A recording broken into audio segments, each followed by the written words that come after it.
Tristan, good to have you here with me in my podcast. I'm happy to be able to ask you a few questions that I've been asking some of the guys your age and similar life paths. So please introduce yourself so people know who you are and what you do. Cool, yeah, for sure. I'm Tristan Boyer. I am a freshman on the Stanford tennis team. Um, I was um, top 10 in ITF juniors. I was playing a little bit of futures, and now I'm here playing college tennis. Okay, great. Yeah, I know that you had a nice junior career, and you're going both directions right now. A little bit tennis on the side and college, no? So it's for sure a nice experience. So I'll try to go with you in this journey, looking back at what brought you here today, where you are. So my first question to you is, how did you start playing tennis? So when I was really young, probably 2 or 3, my dad, he was a sports agent.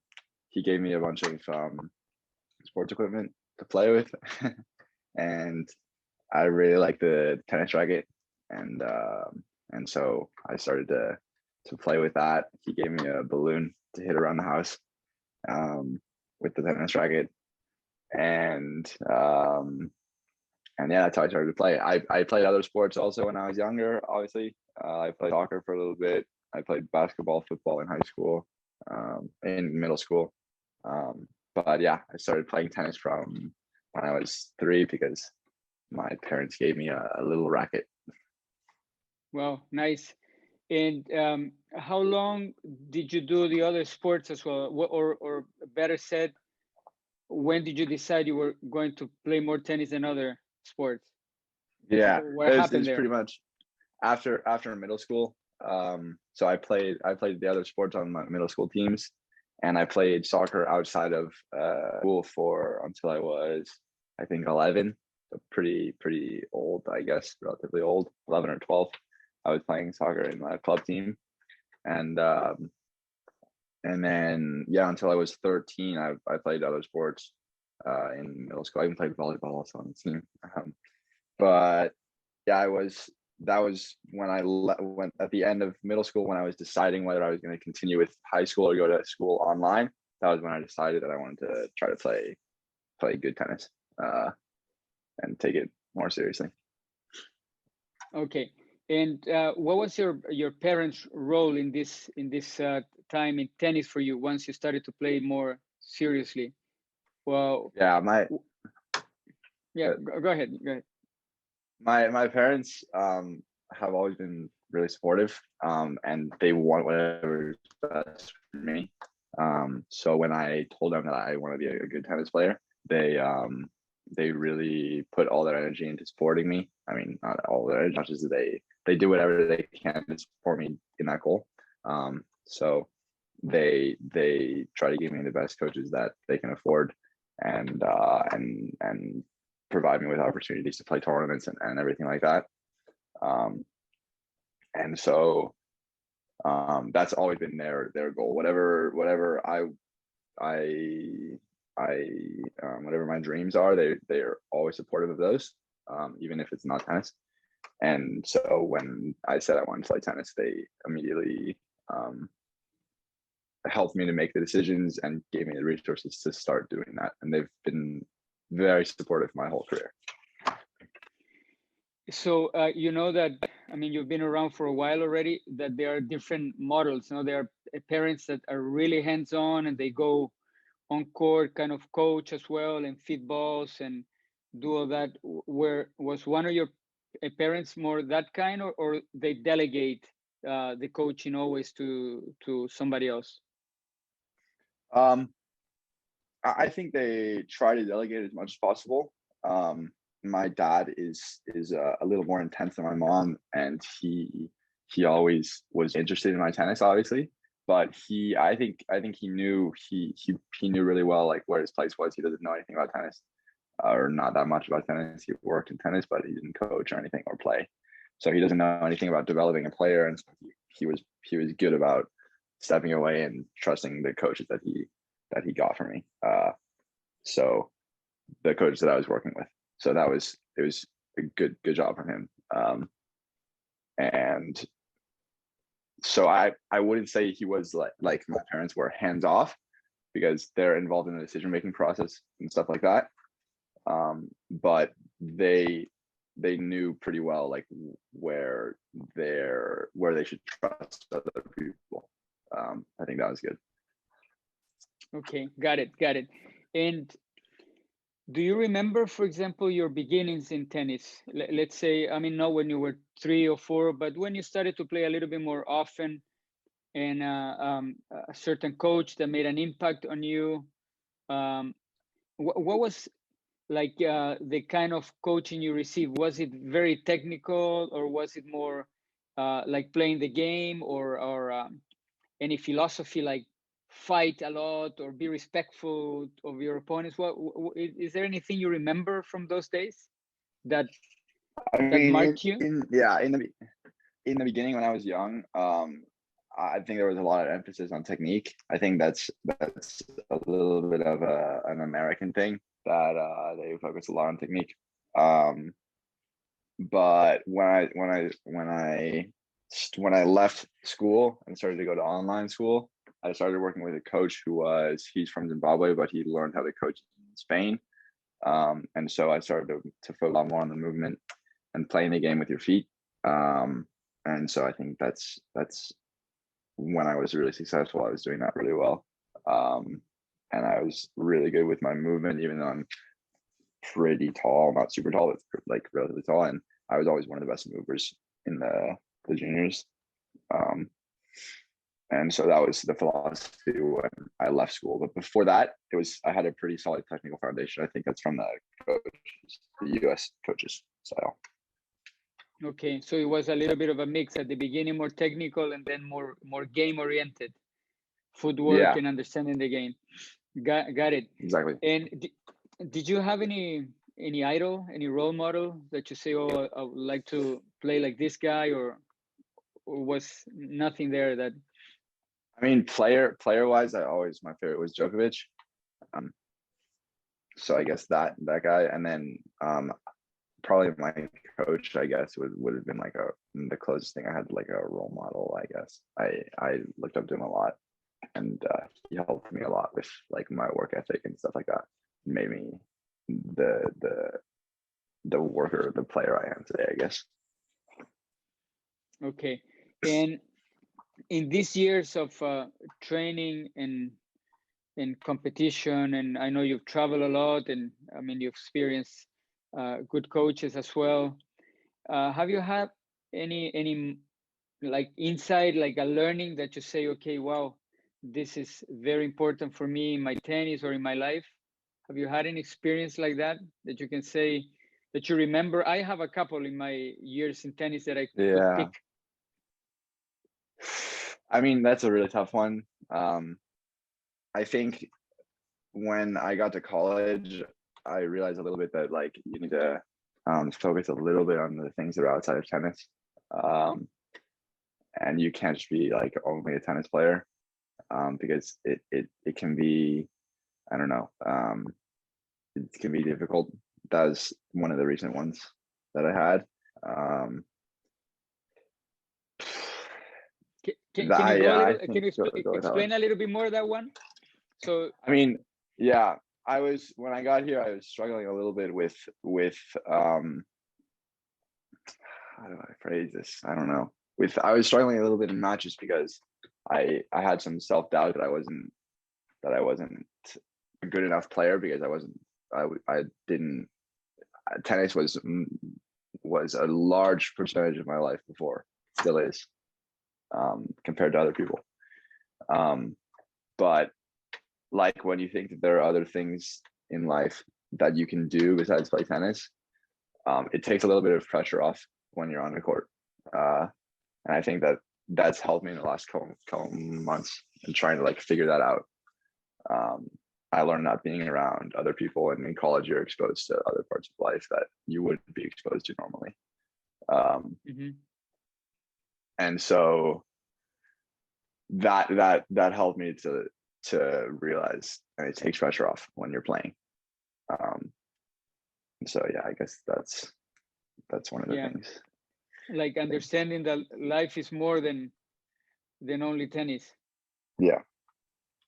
Yeah, I mean, I know as tennis players, we get really involved in what we do, and everything revolves around rackets, strings, training, forehands, backhands, trips, points, ranking. Yeah, it can get Yeah, it consumes your whole mind. And then if you're not having I don't know, if you're not having the success that you think that you should be having, then it can be very painful. And if you don't have anywhere else to have success in your life, then you struggle. You can feel a lot of pressure when you're playing, and not in a good way. yeah. Yeah, a lot of good players like you have pretty full days even before college, because you practice, you go, you sit down, you do your online school, and then you go practice again, and then you travel. Sometimes you guys get behind on school because there's so much going on.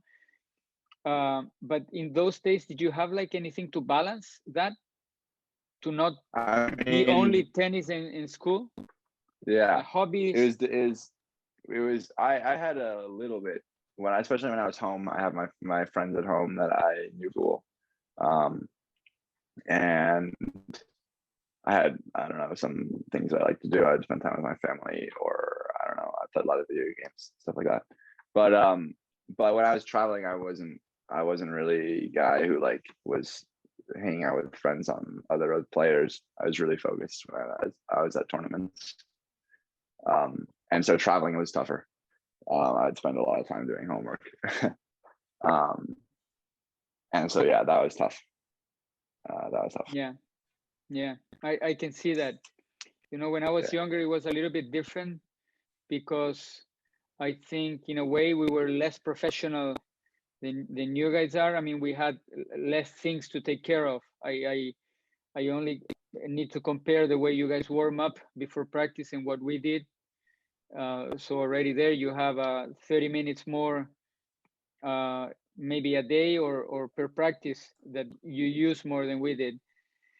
The whole fitness scenario has changed as well. Yeah, so I can see that at times it can be the day can be very full of tennis and very little time to do other things.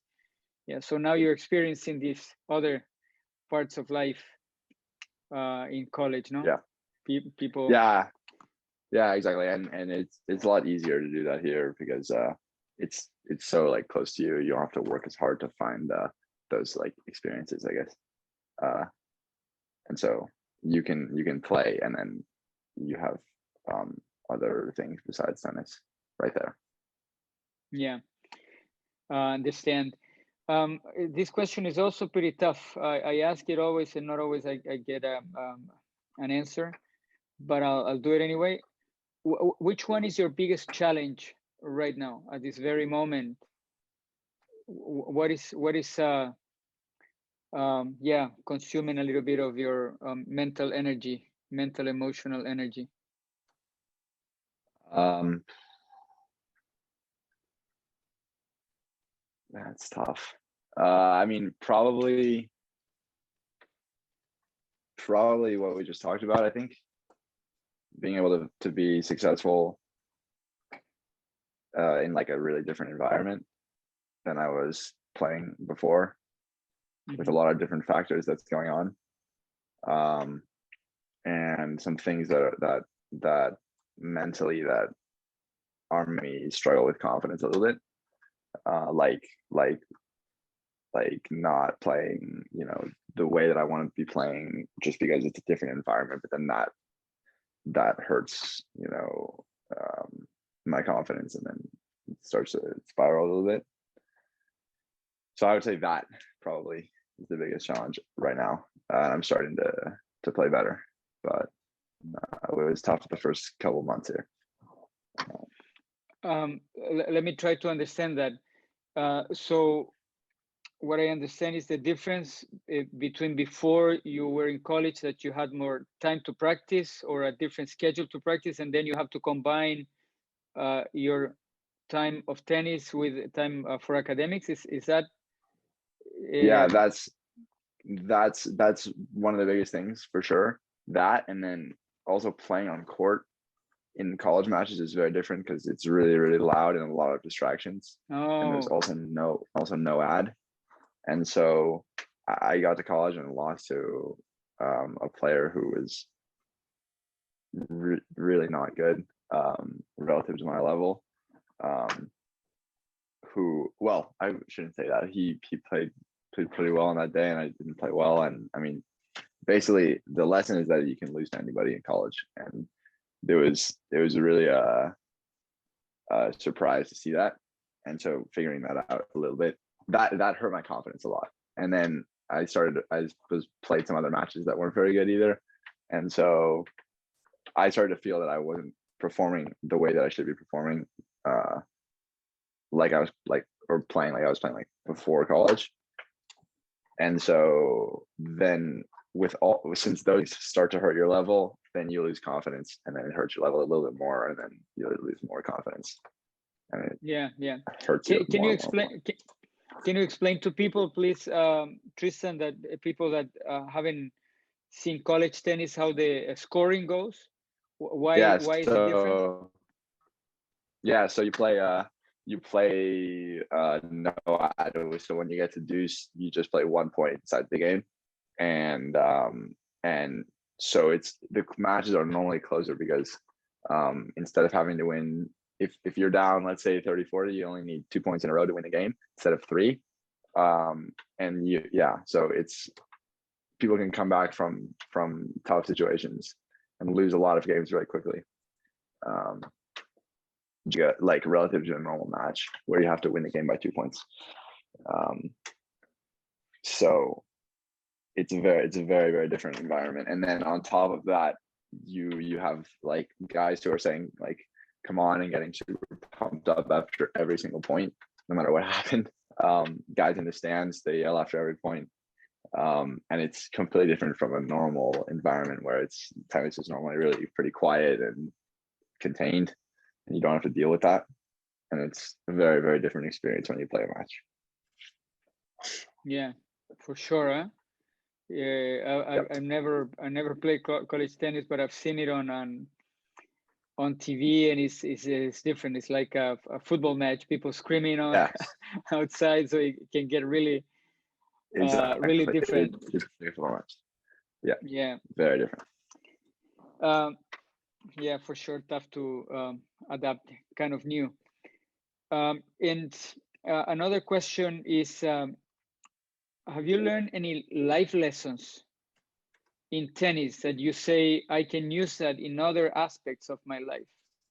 Something. Yeah, Mm-hmm. yeah. I thought that um,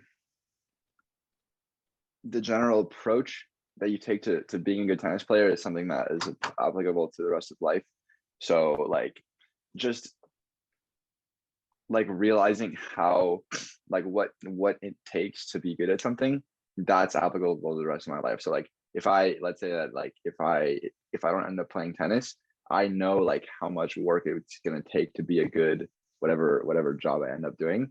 I realize that like the amount of effort it takes to be that good at something, that like I'll apply that to whatever I'm doing. And so I think that like mindset of like you need to improve every day, you need to put in a lot of hours, you need to be very dedicated and specific. Those things are applicable to whatever you want to be good at, not just tennis. So I would say that's the biggest thing that I've learned from tennis. Yeah, and as you said at the beginning, that you in tennis you learn, or you know more or less the process on how to create success. How would you define success for you? What is it? How do you know when you're successful? I mean, I have goals that I set for myself. If I achieve those goals, I'll be successful. But also, I think if if I feel like I've pushed myself to the full limit that I can be and really tried my hardest and I'm the best that I can possibly be of myself, I'll also feel successful even if I don't achieve my goals. But I think that my goals are achievable personally, but I think that it should be based on what percentage of your maximum ability that you've gotten to. If you fully maxed out your potential, then that's successful. Okay. Yeah, I like the definition. Yeah, it's like trying to get the best out of yourself. Yeah. Beautiful. And my last question for you, Tristan, is if you would go back and give little Tristan an advice when you started to play tennis, what would you tell him? Ooh, that's tough. That's really tough. Probably, I would say the importance of learning how to fight in a match. I would have worked on that more probably. Instead of focusing on, oh, like, you know, tennis is about who's a better player. Tennis is not about who's a better player. Tennis is about who can win the match. So I would probably tell myself to work on that more. Try to win some matches playing like bad. If you're playing bad, you still need to win. So I would tell myself that probably. When you were younger, were you focus on playing good at times? It doesn't matter what, and even losing, Yeah, trying to for play sure. good. For sure. Yeah, I was focused a lot on the style of play. And I think you need to be, especially when you're like really young, like 12, 14, you need to focus on how you're playing and a little bit less on winning. But you still need to focus on winning. I would have focused a little bit more on winning than on playing the right way. Yeah. Do you think because at some point it doesn't matter how you play. At some point you just need to win. So. Yeah, for sure. At some point everybody plays well, and then you have the little difference. Who knows how to win those big points? And make a difference. Exactly. Yeah. Sometimes it's interesting when we look at scores in matches nowadays with statistics. You see sometimes that a match was played and the one that lost won 8 points less. Yeah, in a match. It's crazy. No, 1.5 hours, and the one won 54 points, and the other one 48 or 46 or whatever. It's minimal differences. Yeah. Exactly. All right, Tristan. You took me through your journey. I've been doing that with a few of the kids your generation, and a little younger, a little older, and it's so fun because there are a lot of commonalities, but also some substantial differences on the approach. And I think it's very interesting for other kids that are younger, or sometimes for parents. I've got some nice comments from parents when they listen to a player like you that, I mean, I can openly say that you've had a lot of success in your tennis so far. Being able to be in college in Stanford and have been at a top 10 is great. And I had the privilege also to have you a couple of weeks on my court, and I was very impressed by your attitude. Very, very good attitude, very professional. And I don't even want to use the word professional in this case, but very committed to what you were doing. And I think those are things you develop on the tennis court throughout the years, and that it can take you a long way wherever you go. So congrats on that. And yeah, and thank you so much for being here with me. I hope I'll see you soon, somewhere around. Me too. World of Tennis is small after all. Best of luck in your academics, and best of luck in your tennis. And I'll stay in touch. Awesome. Thank you so much. Thank you so much, Tristan. Take care of yourself. You too. Bye-bye.